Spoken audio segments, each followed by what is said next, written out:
পারেননি। শুধু তাই নয়, আমরা বলেছিলাম সামান্য একটু মিছিল আমরা বার করবো, তাতে কিন্তু তারা কোনো রকম পারমিশন দেননি। আমরা বারবার বলতে চাই যে পশ্চিমবঙ্গের বুকে গণতন্ত্র বিপন্ন, এই পশ্চিমবঙ্গের মুখ্যমন্ত্রী মমতা বন্দ্যোপাধ্যায় ভয় পেয়ে গেছেন। যবে থেকে কারো টাকার উপর সার্জিক্যাল স্ট্রাইক হয়েছে, তবে থেকে তার ঘুম হারাম হয়ে গেছে। তাই আজকে ভারতীয় জনতা পার্টিকে আটকাবার একটা পরিকল্পনা চলছে। আমাদের সেই সমর্থন নেই যে পুলিশের সাথে আমরা ঝগড়া করবো, পুলিশের সাথে আমরা আইন হাতে নিয়ে নেব। আমরা পুলিশ প্রশাসনকে যথেষ্টভাবে সহযোগিতা করছি। আমরা জানি কিছু কিছু পুলিশ কর্মী তারা এই জিনিসটা অন্যায় জেনে শুনে মুক্তি করে বসে আছেন। কারণ আমরা জানি এই পশ্চিমবঙ্গ যিনি চালাচ্ছেন, এই পশ্চিম মেদিনীপুর যিনি চালাচ্ছেন, প্রশাসনের তরফ থেকে ওনাকে ধন্যবাদ জানাচ্ছি, উনি তৃণমূল হয়ে বিশেষভাবে কাজ করছেন। আজকে তার জন্য কথা বলার পর্যন্ত সময় রাখেননি। আমরা পুলিশের সাথে কোনো রকম তাদেরকে দেওয়া হবে, কিন্তু আমরা পরিচয় পাওয়া যাবে না সাধারণ কর্মীদের কাছে। আমরা ক্ষমা চেয়ে নিচ্ছি। এরপরে বৃহত্তর আন্দোলন করে তৈরি থাকুন। আগামী 30শে নভেম্বর এই পশ্চিম মেদিনীপুরকে দেখিয়ে দিন যেখানকার এসপি এবং যেখানকার আইসির কত পুলিশ প্রশাসন আছে।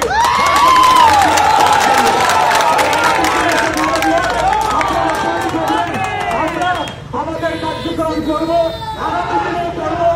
আমরা যারা নেতৃত্ব দিচ্ছি, আমরা আজকে ধারাবাহিক করার জন্য প্রস্তুত আছি, কিন্তু সাধারণ কর্মী যারা বিভিন্ন জায়গা থেকে এসছেন তাদের যাতে অসুবিধা না পড়ে তার জন্য আপনাদের কাছে আমরা ক্ষমা চাচ্ছি, চেয়ে নিচ্ছি।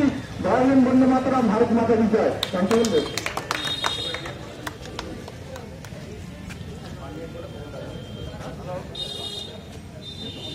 আসলে আপনাদের সামনে সংক্ষিপ্ত বক্তব্য রাখছেন যুব মোর্চা জেলা প্রেসিডেন্ট অরূপ দাস। একটা প্রশ্ন আমি এখানে জমায়েত মানুষের কাছে রাখতে চাই। ভারতীয় জনতা পার্টি নিষিদ্ধ সংগঠন নয়, তাহলে ভারতীয় জনতা পার্টি যখনই মিটিং মিছিল করতে চায় কেন তাদের উপর মিটিং মিছিলের উপর নিষেধাজ্ঞা জারি করা হয়? আজকে যে ইস্যুতে আমরা আমাদের এই মিছিল, সেই ইস্যুর ব্যানার আমরা সামনে রেখেছি।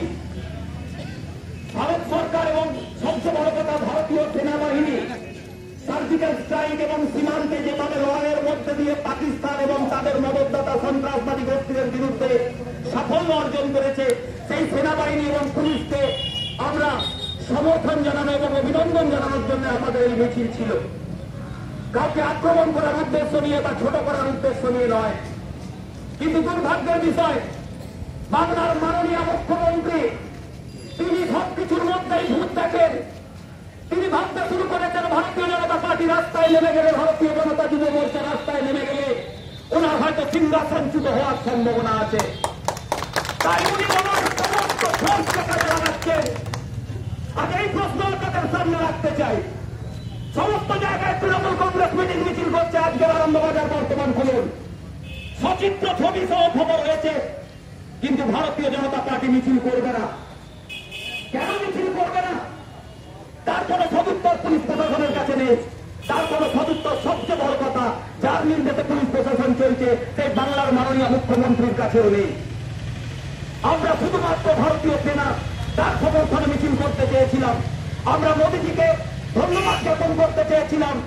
কালো টাকা এবং জাল নোট রোধে উনি যে সিদ্ধান্ত নিয়েছেন তার সবচেয়ে বড় আঘাত পড়েছে সন্ত্রাসবাদে। আপনারা খেয়াল করে দেখুন, গত 6 দিনে সীমান্তে কোন সন্ত্রাসবাদী হামলা হয়নি।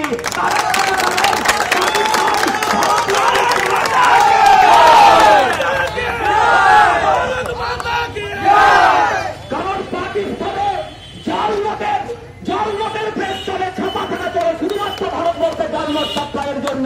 আজ পাকিস্তানের জাল নোটের ছাপাখানা বন্ধ হয়ে গেছে, নওয়াজ শরীফের মাথায় হাত পড়ে গেছে। আর সেই সন্ত্রাসবাদকে দমন করার জন্য আর যাদের কালো টাকা আছে, কালো টাকার মধ্যে দিয়ে ভারতবর্ষের 90% সাধারণ মানুষকে যারা প্রতিনিয়ত দিয়ে খাচ্ছে, প্রতিনিয়ত তাদের অসুবিধার মধ্যে ফেলছে, তার বিরুদ্ধে আজকে আমাদের এই মিছিল ছিল। আমরা তো মমতা বন্দ্যোপাধ্যায়ের বিরুদ্ধে কোনো আন্দোলন করছি না। আজকে সারা ভারতবর্ষের সিএম মোদীজিকে সমর্থন করছেন।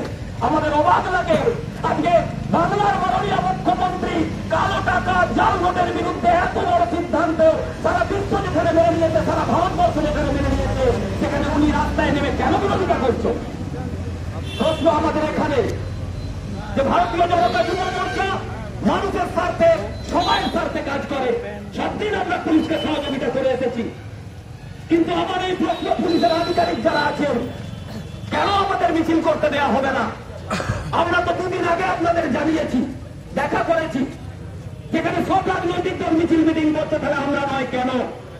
ভারতবর্ষের সেনাবাহিনীর সমর্থনে রাস্তায় নামা কি অন্যায়? ভারতবর্ষের সেনাবাহিনীর সমর্থনে স্লোগান তোলা কি অন্যায়? ভারত মাতার সমর্থনে রাস্তায় নামা কি অন্যায়? ভারত মাতার সমর্থনে গলা ফুলিয়ে পড়া কি অন্যায়? এই প্রশ্ন আপনাদের সামনে রেখে যেতে চাই। আজকে কিন্তু আমাদের মিছিল আটকানোর মধ্য দিয়ে প্রমাণ হয়ে গেল যে ভারতবর্ষের সেনাবাহিনী এবং ভারতবর্ষের ভারত মাতার সমর্থনে কারা আছে আর কারা নেই।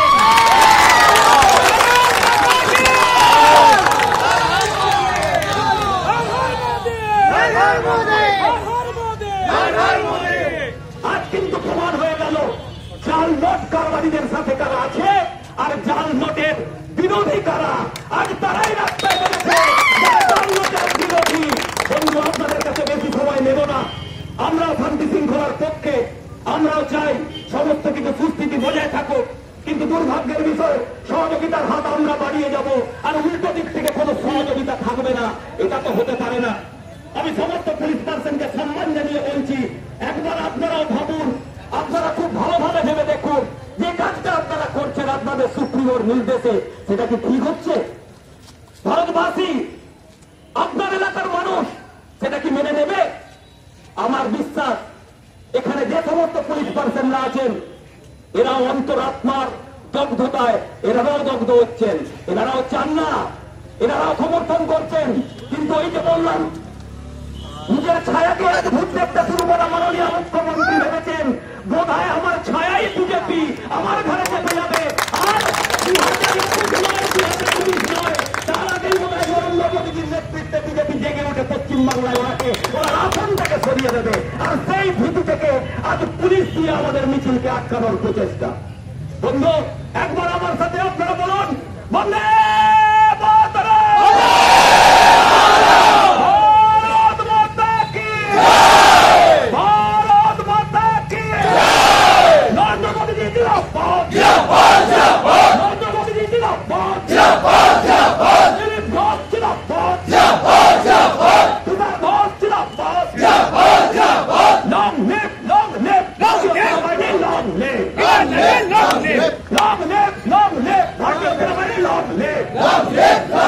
ভারত মায়ের বীর সন্তান ভারতের সেনাবাহিনী তোমাদের সাথে আমরা আছি, পাতে আছি, থাকছি, থাকবো।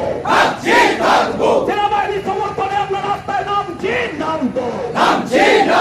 সেনাবাহিনীর সমর্থনে রাস্তায় আমরা সমর্থনের জন্য মিছিল করছি, করবো। বন্দে মাতরম!